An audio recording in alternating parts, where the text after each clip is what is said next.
Welcome to this explainer on flow rates and IV infusions. Let's just jump right in because here is the absolute best news you're going to hear today. Flow rate questions on your exam might look wildly different every time you see them, but they are exactly the same problem every single time. And because of that, they are literally the most winnable points you can get. Man, that is a massive relief. I gotta be honest, whenever I see a giant paragraph full of drug weights, patient weights, pump rates, and multiple IV bags, my stomach just drops. I completely understand. It feels like a giant puzzle. But today, we're going to collapse this entire family of calculations into one single, highly reliable skill.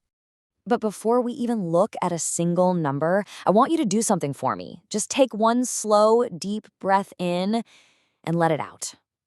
Lowering your cortisol is absolutely crucial. It's step one of passing any exam. If calculations usually make you panic, let that go. You can be sure I've got your back, and we're going to learn a habit today that is permanent. Okay, deep breath taken. I am ready to tackle this. What's the plan of attack? So here's our roadmap for this explainer. First, the universal bridge. Second, pump rates and volumes. Third, backwards math and weight. Fourth, drops, time, and limits. Fifth, multi-step mastery. And finally, safety checks and review. It's entirely finite and perfectly manageable. All right, let's head into section 1, the universal bridge setup. So if there's one thing I really need to tattoo on my brain from this explainer, it's this foundational concept, right? Exactly. Master this setup, and the rest is just arithmetic. The core disconnect in pharmacy calculations is simply this. A doctor's order gives you a dose rate, like 375 micrograms per minute, but an IV pump cannot understand micrograms. The pump only understands a volume rate, which is milliliters per hour. Right, you literally can't type micrograms into a standard IV pump. It just wants to know how much liquid to push into the line. Spot on.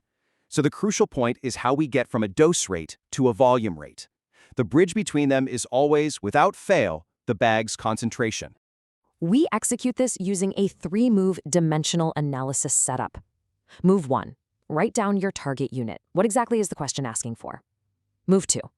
Start with your bridge, which is the concentration, and arrange it so your target's numerator is already on top. Move 3. Multiply by conversion fractions until every single unwanted unit is ruthlessly canceled out. Okay, so if my target is ml per hour, I make sure ml is on the very top of my first fraction? Precisely. Let's see how this brilliant setup handles our first anchor problem. Moving right along to section 2, pump rates and final volumes. Here is our anchor problem. The order is 375 micrograms per minute. The bag contains 400 milligrams in 250 ml. Find the ml per hour. Do you want to try setting this up? Sure thing. Okay, step 1. My target is ml per hour. Step 2. I need to put ml on top, so 250 ml over 400 milligrams. Then I multiply by the order, which is 375 micrograms over 1 minute. Then 60 minutes over 1 hour. I cross out the minutes, and I multiply it all out and get 14,062. Wait, that pump rate would literally drown the patient. What did I do? Look closely at the units you didn't cancel. You've got milligrams on the bottom and micrograms on the top. This is the classic NAPLEX trap. You absolutely must insert your conversion, 1 milligram over 1,000 micrograms.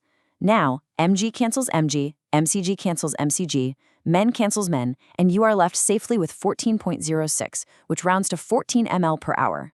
Wow, okay. Writing the units down literally just saved me from a lethal math error. And it's actually really cool to see the inverse relationship here.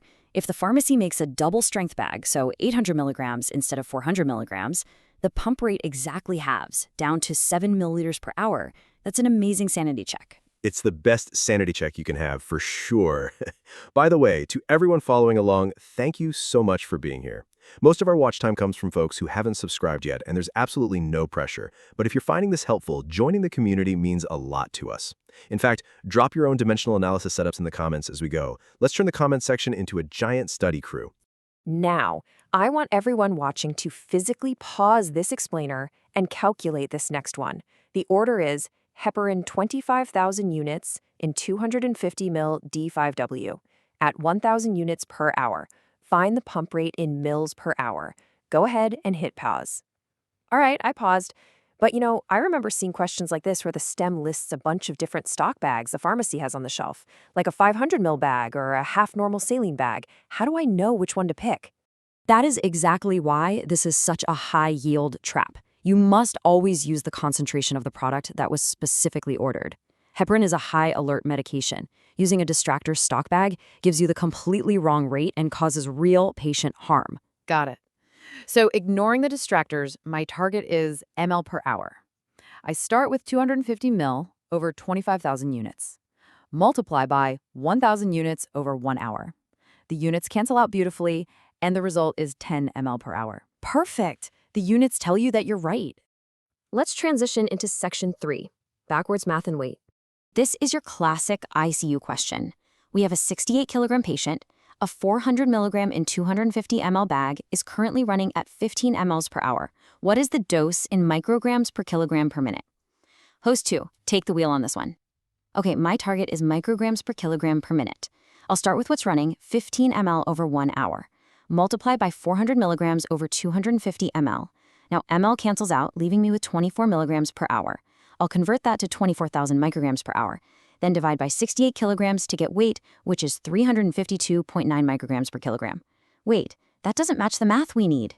It's okay, you just missed the time conversion. You had micrograms per hour, but the target asks for micrograms per minute. You have to divide by 60 first. So 24,000 divided by 60 is 400 micrograms per minute. Then divide by the 68 kilograms and you land perfectly on 5.88 micrograms per kilogram per minute. Okay, time for a quick midpoint reset. Shake off the backwards math. Take a breath. If you ever feel lost in the middle of a long chain, remember this golden rule for weight-based strips. When a dose is per kilogram, always do the patient's weight first. Convert pounds to kilograms immediately before you touch anything else. Yeah, that makes total sense.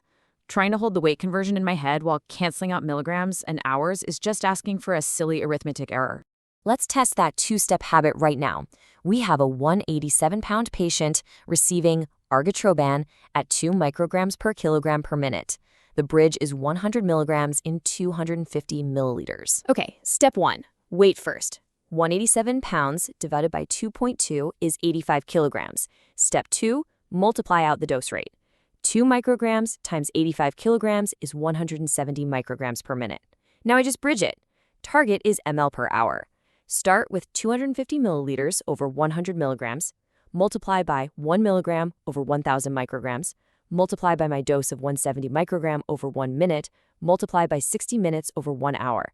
Everything cancels and I get 25.5, which rounds to 26 mLs per hour. Flawless execution. You isolated the weight, simplified the dose, and then let the dimensional analysis do all the heavy lifting.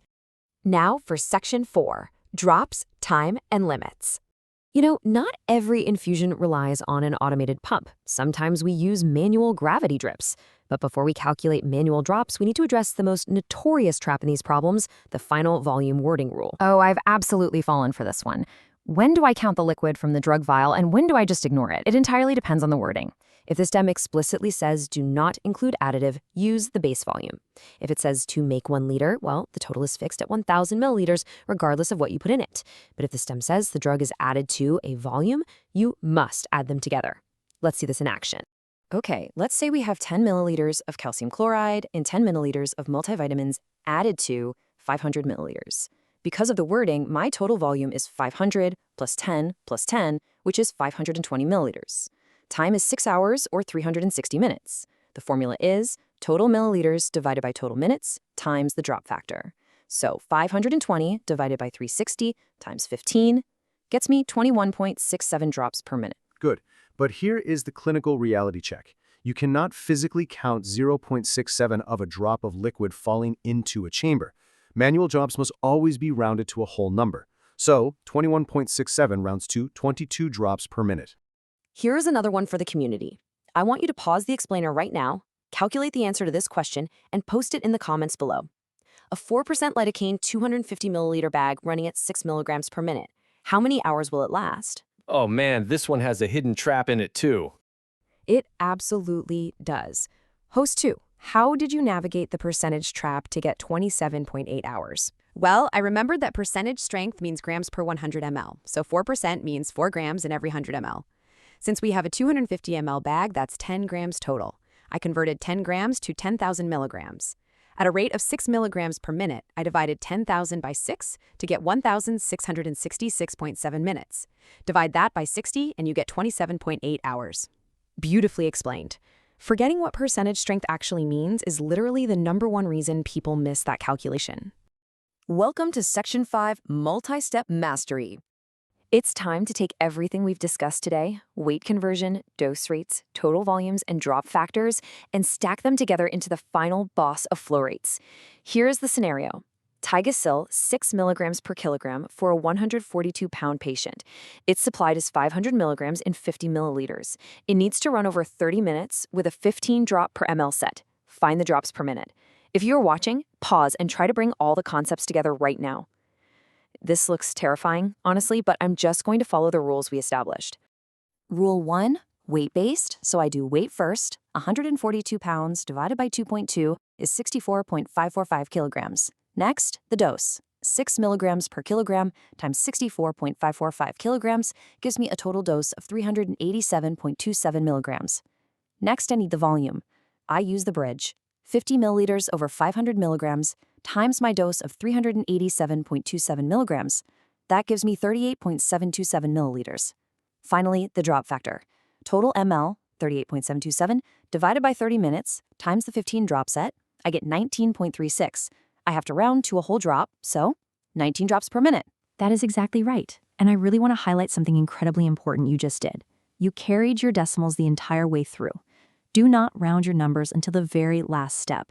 If you round too early on a multi-step problem, your final answer will drift just far enough to be marked wrong. And finally, Section 6, Safety Checks and Review. Flurry calculations aren't just abstract math, they have real-world clinical stakes. A programmed pump will faithfully deliver whatever number you type into it, right or wrong. Notice the safety limit here. Pediatric IV phenytoin has a strict maximum rate of 0.5 milligrams per kilogram per minute. For a 33-pound child, that means the dose must run for an absolute minimum of 30 minutes. Why the strict time cap on that specific drug, though? Because pushing phenytoin too fast can cause severe hypotension and life-threatening arrhythmias.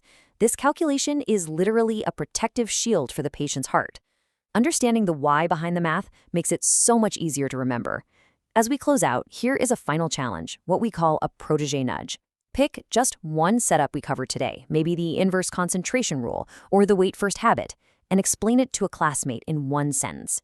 Teaching it solidifies it forever. You've got this. Thanks for learning with us, and we'll see you next time.